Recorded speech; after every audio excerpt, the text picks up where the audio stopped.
I think it's time we have an honest conversation. Not a conversation filled with insults, not one driven by xenophobia, but a conversation about experiences that many people are often too afraid to share because the moment you do, you are accused of hating an entire nation. That is not what this video is about. This is about my personal experience, okay? I have a Zimbabwean friend whom I absolutely adore. We worked together for almost 3 years, okay? And she's one of the kindest, most loyal people I've ever met.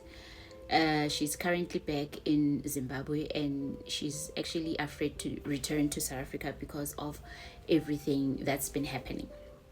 Okay, I genuinely worry about her because I know she has always respected this country and the people in it. Actually, she's very respectable. She's not a person I'm talking about today. Okay, our friendship actually started when I owned a bakery. I hired her and she became part of my small business and part of my life. We worked side by side like almost every day. That's also where I started noticing something that really hurt me, like really hurt me. There were many Zimbabwean women who would come to my bakery, but they weren't coming to support my business.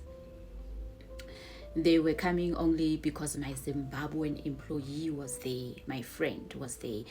At first, I didn't think much of it. They would walk in, call out her name once or twice. Then again, if she didn't answer because she wasn't working at that day, working that day, they would simply turn around and leave, just like that. So I didn't really pay attention to it at first. No smile, no asking, no hi, is she off today? Nothing. What hurt even more was that sometimes I would greet them first. Some wouldn't respond at all, but others would. Others would greet so quietly that it almost felt like they were forced to. Um, in the beginning, I would politely say, "Oh, she's off today," and they would immediately like walk out. Week after week, months after months, years after years, the exact same thing. Eventually, I realized this wasn't random. It had become a pattern, like a really hurtful pattern. Meanwhile, my friend remained loyal to me. She would tell me what people were saying because they would speak in their language. She even taught me a little bit of Shona, and I would teach her a little bit of Tswana.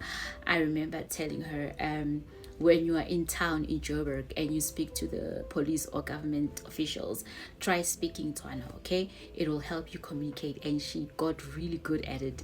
That's the kind of friendship we had. I mean, I tried to protect her in any way. We learned from each other a lot. We respected each other. That was very that was very special to me. That's why I know this issue isn't about nationality alone. It's about individualities and the attitudes some people carry, you know. And then today my little sister told me something that honestly saddened me. I think that's the reason I'm making this video today. I did make this video and then I deleted it, and then I was like, oh, never mind, you know, like let's just leave it as it is. So she told me that her friend from Ivory Park that said that on the day of the 30 June march, some Zimbabweans organized a braai. According to her, when they saw South Africans walking past, they mocked them. Can you imagine? Now, I wasn't there myself, so I can't verify exactly what happened. If that's an accurate account, then I find that kind of behavior unnecessary. Because here's the question: what does mocking people achieve really? And does it solve anything? And does it build relationships? Or does it simply create more anger and division? This is where I want us to reflect honestly, like really honestly. I know what it feels like to be rejected. I know. I've felt that for years. Imagine trying to be friendly to people in your own country, greeting them, trying to build relationships. really, like, only to feel ignored, looked down on, or treated like you don't belong. I've felt like that for years. That really hurts, especially when you're standing in your own workplace, serving customers in your own community. No one deserves to feel unwelcome simply because of where they come from. That applies to South Africans or to any human around in this world. It also applies to Zimbabweans. It applies to everyone. But I also think it's important to acknowledge something here. If you move to another country, respect matters. Like, it goes a long way. Just as South Africans should respect foreigners who live here, foreigners should also respect the communities that have welcomed them. I mean, it has to come naturally. I think respect goes both ways.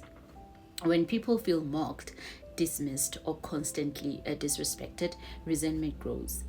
And resentment is dangerous because it affects innocent people too. People like my Zimbabwean friend who has done nothing wrong. Like, we have to stop judging entire communities by the actions of a few. At the same time, we also shouldn't dismiss people's lived experience when they share them respectfully. Both things can be true. Good people exist, they do. My friend exists. Bad people exist, they do. I've seen them. Every nationality has both. My hope is that we can have conversations like this without immediately attacking each other, because this is reality. Let's listen. Let's challenge bad behavior regardless of who is doing it.